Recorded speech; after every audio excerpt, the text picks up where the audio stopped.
एक चीज़ ज़िंदगी के अंदर हमेशा याद रखिएगा कि ज़िंदगी के अंदर आपको कभी बहुत बड़ी मुसीबत का सामना करना पड़ जाए। कोई ऐसी परेशानी आ जाए कि जिसका आपने कभी सोचा भी ना हो। और इससे भी बढ़कर आपको कभी ज़िंदगी के अंदर बहुत ही गहरा सदमा पहुँचता है। तो इस सारे मामले के अंदर कभी भी कोई फ़ैसला मत कीजिएगा। क्योंकि इस टाइम के ऊपर आपको जो फ़ैसला करेंगे जल्दबाज़ी के अंदर आकर, तो हो सकता है कि वो आपके गले पड़ जाए। लेकिन अगर आप यहाँ पर बहुत ही सब्र का मुज़ाहिरा करेंगे और सोच समझ के फ़ैसला लेंगे, तो वो आपके फ़ायदे आ सकता है।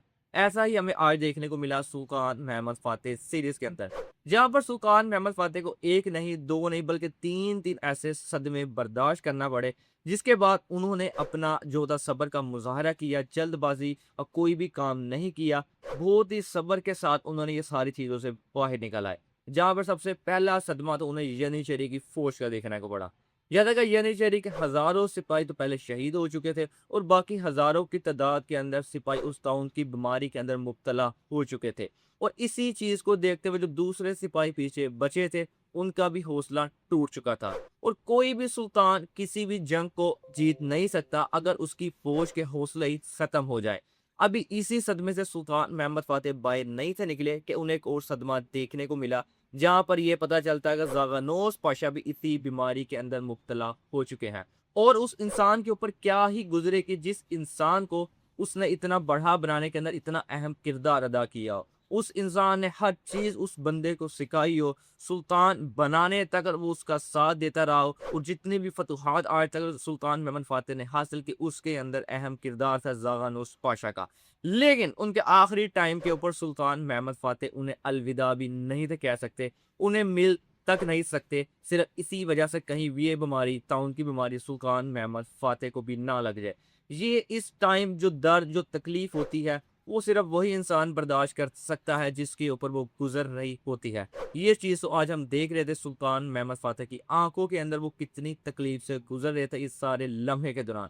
अभी ज़ागानोस पाशा का सदमा उनके दिल के ऊपर और दिमाग के ऊपर असरअंदाज था कि एक और सदमा उनको देखने को मिलता है, जो उन्हें बर्दाश्त करना था, वो था एवानोस अली बे की शहादत का।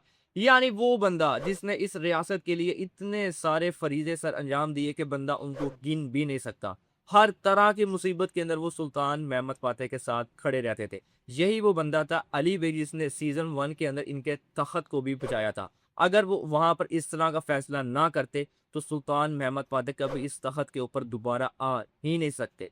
इसी बंदे की वजह से इनका तख़्त भी बचा था और आज वो बंदा भी इस दुनिया से चला गया, वो शहादत का मर्तबा हासिल कर चुका था।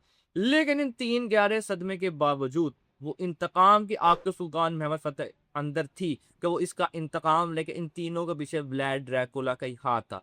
लेकिन उन्होंने सब्र का दामन अपने हाथ से बिल्कुल नहीं छोड़ा, बल्कि वहाँ पर सब्र का मुज़ाहरा किया और बड़े ही अच्छे मंसूबे बनाकर इन सब चीज़ों से इंतकाम लिया। यहाँ पर जो अकंजी के शामिल भी थे, वो बिल्कुल बेसब्रे हो चुके थे। वो चाहते थे कि बस हर तरह से जो मर्ज़ी हो जाए, हमने यहाँ पर इंतकाम लेना है। और वो बहुत ही वहशत वाला इंतकाम लेना चाहते थे व्लाद और उसके सिपाहियों से।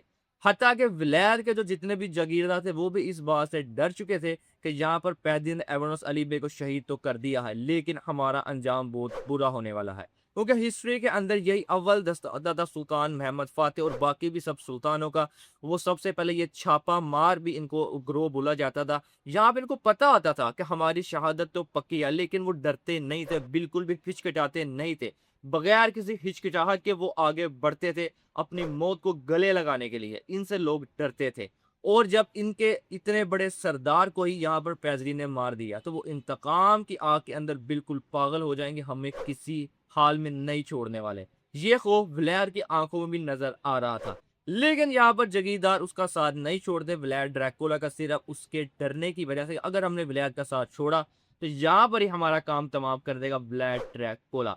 यहाँ पर जो सीन था सुल्तान महमद फ़ातेह और शामिल के दरमियान, वो काफ़ी इंटेंस सीन था। यहाँ पर सुल्तान महमद फ़ातेह ने समझाने की कोशिश कर रहे थे, लेकिन शामिल भी वहाँ पर जिस तरह बात कर रहे थे, यहाँ पर भी बड़ा सब्र का मुज़ाहिरा किया सुल्तान महमद फ़ातेह ने। और यहाँ पर उनको इस बात पर आमादा कर लिया कि इंतकाम तो लिया जाएगा, लेकिन मेरे तरीके से। और फिर जिस तरह सुल्तान महमद फ़ातेह ने आज के एपिसोड के अंदर इंतकाम लिया, वो भी हमारे सामने ही है। जैसे कि जो इतनी बड़ी फ़ौज 20,000 का लश्कर भेजा माथियास ने, ये सुनने के बाद कि उसकी तोपों को बर्बाद कर दिया है। वो भी इंतकाम लेना चाहता था सुल्तान महमद फातेह से, और जो अपनी फौज को भेजना ही नहीं था चाहता व्लाड ड्रैकुला की मदद के लिए। अब उसने 20,000 का लश्कर भेज दिया सुल्तान महमद फातेह के खिलाफ लड़ने के लिए।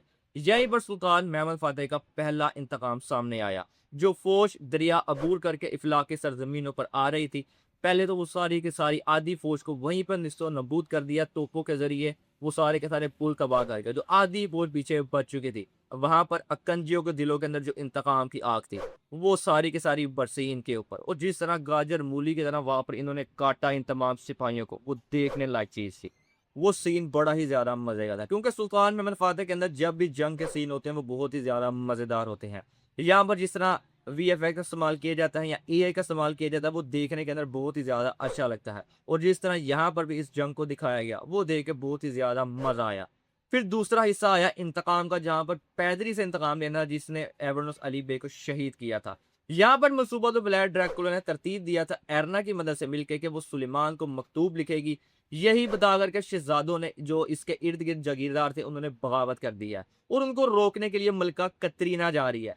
ये मंसूबा इसलिए बनाया गया कि एक तो सुल्तान महमद फातेह की फौज अब आगे नहीं बढ़ेगी, और इसी दौरान जो फौज आ रही है माथियास की, वो मेरे साथ मिल जाएगी। और दूसरा, जब वो कोई भी, ज़ाहिर सी बात है, महमूद पाशा या इसहाक पाशा को भेजा जाएगा इस सारे मामले को देखने के लिए, और यहाँ पर पैदरी उसका भी काम तमाम कर देगा, यानी एक और झटका देने वाला था सुल्तान महमद फातेह को।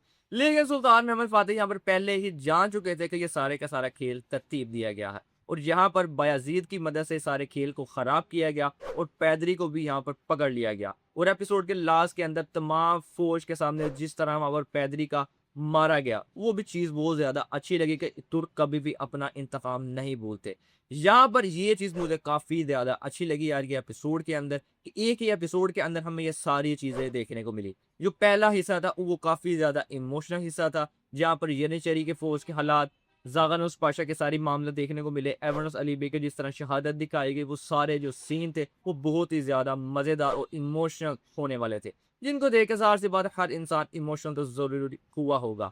और जो दूसरा हिस्सा था वो था इंतकाम वाला, जहाँ पर सुल्तान मेमन फातेह ने जिस तरह अपना इंतकाम लिया, वो चीज़ बहुत ही ज़्यादा मजे की लगी। अब जैसा कि इसका सिर्फ पीछे 3 ही एपिसोड रह चुके हैं, तो मुझे तो यही लग रहा है कि इसके आने वाले 82 एपिसोड के अंदर व्लाड ड्रैकुला की जो स्टोरी होगी इसको क्लोज कर दिया जाएगा। और जैसा कि अब व्लाड ड्रैकुला अकेला ही रह चुका है, इसके पास जो फौज का इंतजार कर रहा था माथियास की, वो तो आने वाली अब नहीं है, वो तो पहले से ही खत्म हो चुकी है। और दूसरा, सुलेमान अरना के पास दोबारा इफला के अंदर चला गया है। ये भी चीज देखने को मिली एपिसोड के लास्ट के अंदर जाकर। जैसा कि उसको पता चल जाएगा कि अरना का भी ज़ाहिर सी बात है, उनको पता चल जाएगा कि वो मेरी मदद कर रही है, कहीं उसको नुकसान ना पहुंचाया जाए, इसलिए वो उसकी मदद के लिए वहां पर जाएगा। और मुझे लगता है कि आने वाले एपिसोड के अंदर मलका कतरीना का भी काम तमाम होने वाला है, और ज्यादा अगर अच्छा लगे अरना के हाथों ही इसका काम तमाम करवाया जाए, ये चीज देखकर बहुत ही ज्यादा मजा आने वाला है।